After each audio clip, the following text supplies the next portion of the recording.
Berlatar abad ke-19 sebelum munculnya teknologi yang bisa mengumbar aib ke semua orang, kisah akan berfokus pada seorang ilmuwan jenius yang mengajar di sebuah universitas juga, yakni Dr. Alexander Hartgen. Ini orangnya, selain beliau mahir dalam fisika, matematika, dan permesinan, beliau juga sangat mahir dalam melupakan janji ketemu dengan sang kekasih, sehingga teman sesama pengajarnya pun harus mengingatkan Alexander bahwa malam ini dia harus pergi menemui kekasihnya di taman kota.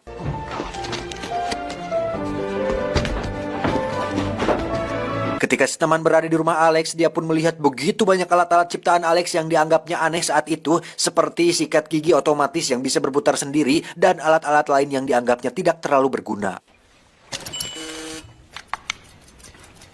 Oh, gotta hurry.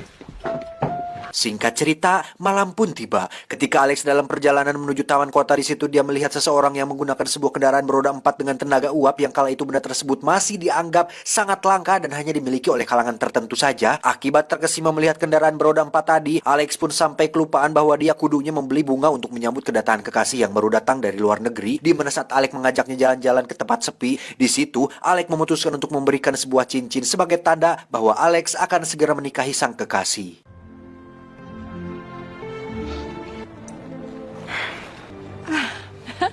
Namun tak diduga muncullah seorang pria yang nampak sehabis minum alkohol, di mana pria itu menodongkan sebuah pistol dan meminta Alex memberikan semua hartanya, juga meminta sang kekasih untuk memberikan cincin tersebut kepadanya. And the ring. No. Merasa bahwa cincinnya terlalu berharga untuk diberikan, sang kekasih pun bersikeras untuk tak memberikannya hingga si pria itu tak sengaja menarik pelatuk yang membuat sang kekasih tewas tertembak di bagian vitalnya.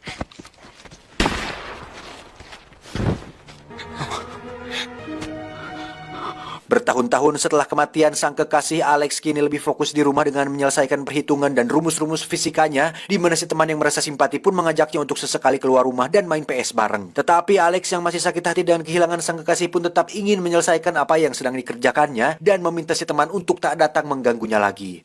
It wasn't your fault. It wasn't my fault. All right, we'll continue this conversation in a week.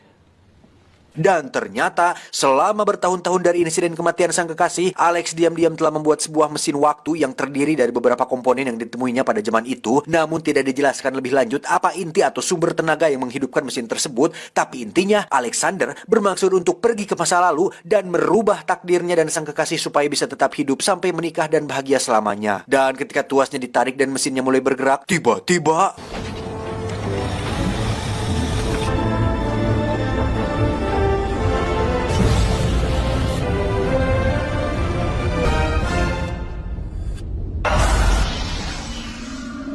Ya, Alexander terlihat sudah berada di malam saat kematian sang kekasih, di mana dia langsung membawa kekasihnya pergi dari taman tersebut dan memintanya untuk menunggu di pinggir jalan sementara dia akan membeli satu ikat bunga sebagai hadiah yang sempat terlupa di malam itu.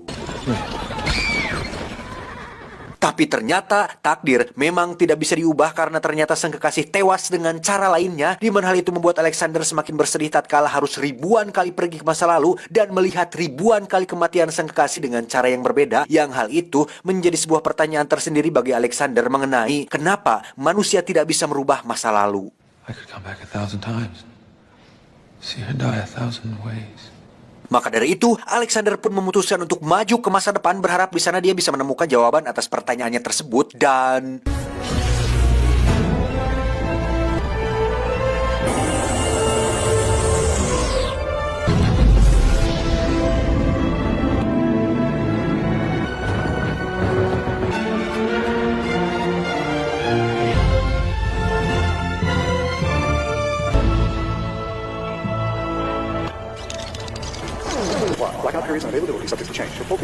dari tahun 1899, Alex pun pergi sekitar 130 tahun ke masa depan, lebih tepatnya tahun 2030, yang dimana pada masa itu manusia sudah membuat koloninya di bulan yang nampaknya itu dilakukan oleh Elon Musk.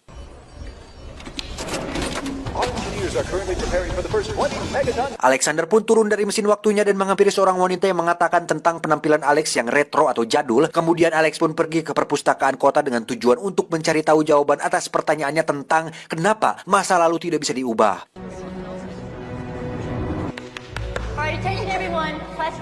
Dan betapa terkejutnya Alex ketika melihat teknologi masa depan berupa penjaga perpustakaan yang menamakan dirinya sebagai Photonic. Ini babangusnya, layaknya Google yang serba tahu tentang segala hal, Photonic yang pada dasarnya kecerdasan buatan atau AI ini pun menyimpan seluruh pengetahuan umat manusia. Di mana saat Alex bertanya mengenai mesin waktu, si Photonic ini pun berkata bahwa itu hanyalah fiksi ilmiah yang tidak ada di dunia nyata. Photonic. A compendium of all human knowledge. Alex pun menemukan catatan sejarah tentang dirinya sendiri yang dijuluki sebagai ilmuwan nyentrik yang tewas pada tahun 1903, di mana hal itu menjadi sebuah kelucuan tersendiri bagi Alex tatkala menyadari jika orang-orang di masa depan ternyata tidak lebih jenius dari orang di masa lalu seperti Alexander yang berhasil menemukan mesin waktu. Mechanical engineering. American scientists given to eccentric postulation.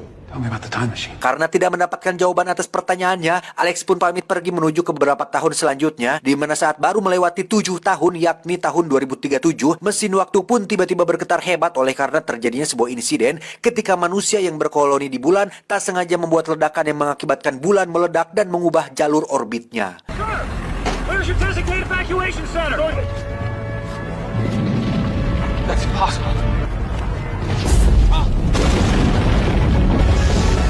Saat Alex akan pergi ke beberapa tahun selanjutnya, tak diduga insiden itu mengakibatkan mesin waktunya mengalami goncangan yang sangat dahsyat yang membuat Alex terbentur dan tak sadarkan diri, di mana Alex secara tak sengaja telah menekan tuas untuk maju dengan kecepatan tinggi yang membuat dirinya pergi jauh ke masa depan yang tak terbatas.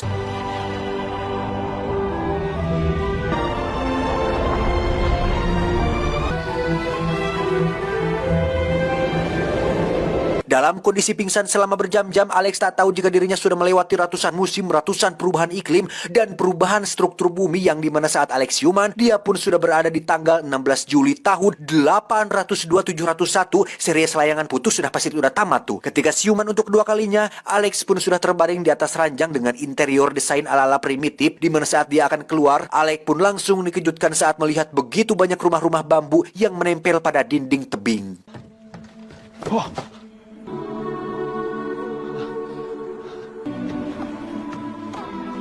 Saat itulah muncul seorang wanita yang bernama Mara, ini parasnya, yang merupakan guru bahasa untuk orang-orang pada zaman itu, di mana setelah 800.000 tahun lamanya, bahasa internasional yakni bahasa Inggris dianggap sebagai bahasa batu yang hanya digunakan oleh orang-orang kuno pada zaman dahulu. The Lex. The stone language. The stone language. Dan ternyata masa depan yang kita sekarang anggap akan menjadi sebuah peradaban maju dan serba berteknologi tinggi pun ternyata kembali ke zaman primitif yang justru umat manusia mengalami penurunan kualitas. Winter Hotel Pax. Saat Mara bertanya, dari mana asalmu? Alex pun menjawab bahwa dirinya berasal dari sini tetapi bukan dari saat ini, yang setelah mereka mendengar jika Alex berasal dari masa lalu, mereka semua pun mentertawakan hal tersebut terkecuali Mara yang notabene adalah seorang guru yang memiliki attitude baik untuk menghargai dan menjaga perasaan seseorang yang nyentrik seperti Alexander.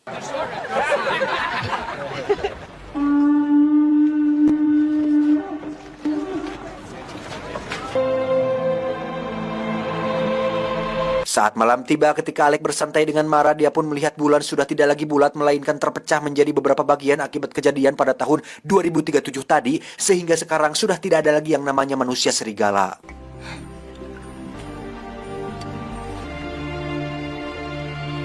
Ketika sedang bobo, Alexander pun bermimpi tentang penampakan sebuah patung berkepala bergigi tajam yang menggigitnya, di mana adik Mara yang bernama Ujang pun memimpikan hal yang sama disusul dengan penjelasan dari Mara yang mengatakan bahwa kami semua pernah bermimpi tentang hal itu ketika masih kecil. We all have that dream. All of you. Yes. A child's dream. No more. Esoknya Mara pun membawa Alex ke lokasi kincir masa depan yang ternyata tidak lebih canggih dari kincir di masa kita, untuk kemudian Mara menemani Alex memeriksa mesin waktunya, yang dimana di situ Mara meminta satu hal yang serius kepada Alex, bahwa jika Alex ingin pulang kembali ke masa lalu, tolong bawalah si Ujang bersamamu, jangan tanya alasannya, karena ini semua demi kebaikan si Ujang. Dan tiba-tiba, Please, take him away from here. Hayden!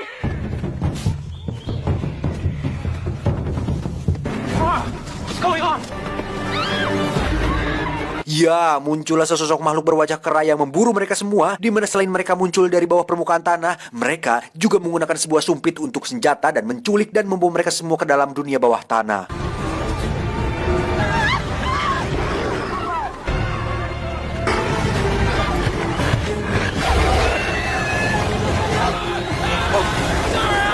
Ketika semua sedang kepanikan, Alex pun mencoba untuk tetap fokus kepada Mara dan Ujang, di mana saat si Ujang dikejar oleh salah satu monster, Alex pun meminta agar Mara tetap di sini dan biarkan dia yang menyelamatkannya.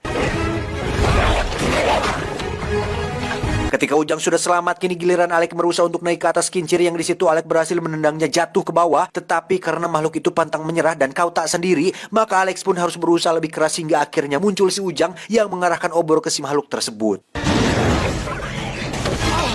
Saat itulah terdengar suara trompet yang menandakan bahwa para makhluk itu harus pulang, di mana saat yang bersamaan Mara dibawa pergi oleh salah satu makhluk yang masuk ke dalam pasir.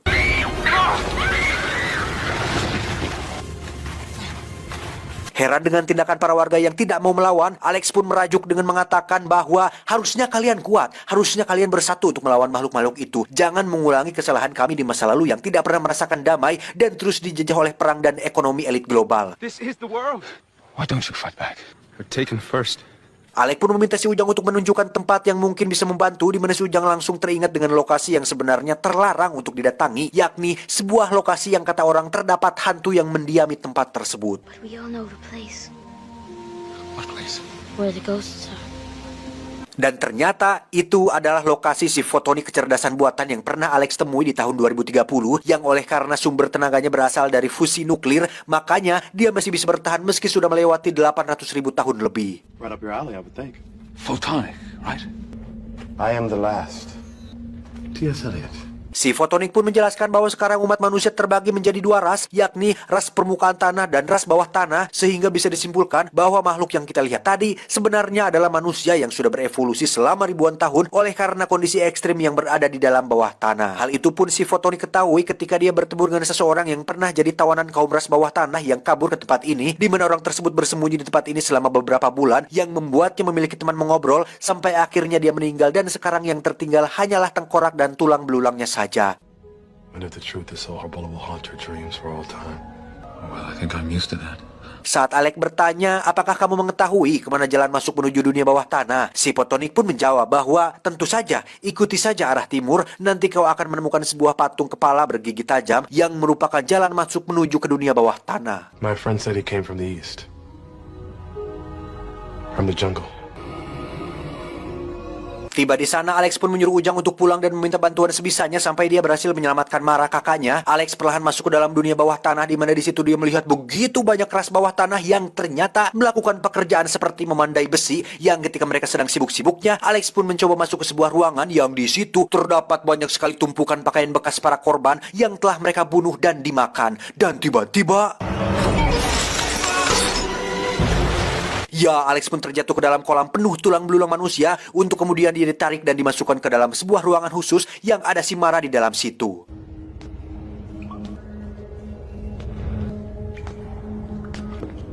Mara? Dan alangkah terkejutnya Alex ketika melihat sang pemimpin dunia bawah tanah yang bernama Morlock ini. Bebenguknya, selain bisa bahasa Inggris dengan baik dan lancar, ternyata Morlock ini adalah salah satu jenis manusia yang mengalami evolusi pada otaknya, di mana dia memiliki sebuah kemampuan yang dinamakan telepati seperti Profesor X atau Profesor Xavier di film X-Men, yang dia gunakan untuk mengendalikan pasukannya dan mengatur seberapa banyak manusia yang diculik untuk bahan makanan mereka selama ini. You control their thoughts. Not just theirs. I control them. They will exhaust the food supply. Dan dengan kemampuan telepatinya, Morlock bisa mengetahui apa isi otak si Alexander yang jauh-jauh datang dari 800.000 tahun yang lalu hanya untuk mendapatkan jawaban tentang kenapa manusia tidak bisa mengubah masa lalu. Who you question 800,000 years?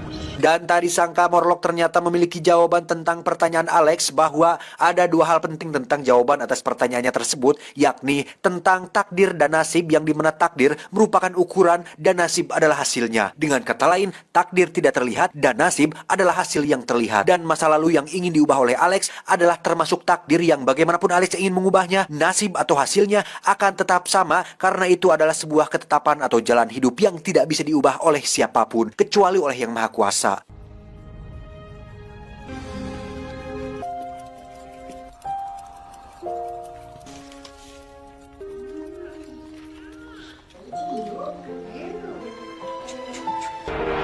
You built your time machine because of Emma's death.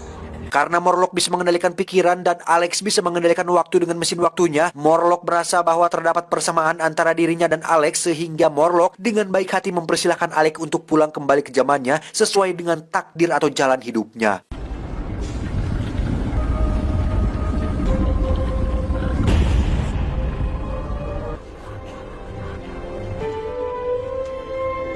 Namun karena melihat Mara yang akan mati, hati nurani Alex pun seketika timbul di mana saat dia menyalakan mesin waktunya, Alex langsung menarik Morlock ke dalamnya untuk kemudian terlibat perkelahian sengit yang membuat Alex terdagor beberapa kali.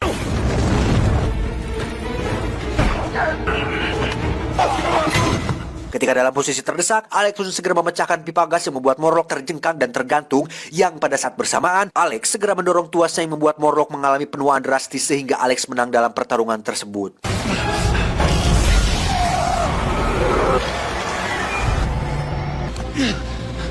Entah di tahun berapa ini, tetapi Alex melihat kondisi planet bumi yang berwarna merah, juga dataran yang dipenuhi dengan patung kepala ras bawah tanah, sehingga Alex memutuskan untuk kembali ke Mara dan menyelamatkan semua kaumnya. Dengan sedikit otak-atik, Alex pun berencana untuk meledakkan mesin waktunya, di mana dia dan Mara akhirnya berhasil sampai ke permukaan dan...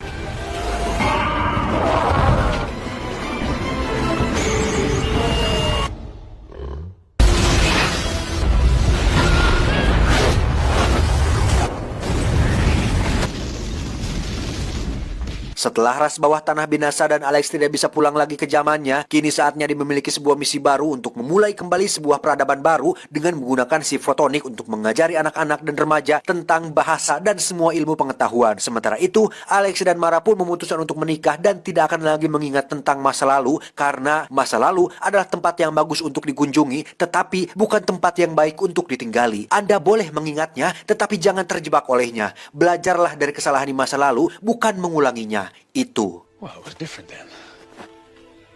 My laboratory was all around here. Tamat, ending yang menglorong waktukan. Nggak maksa pisan.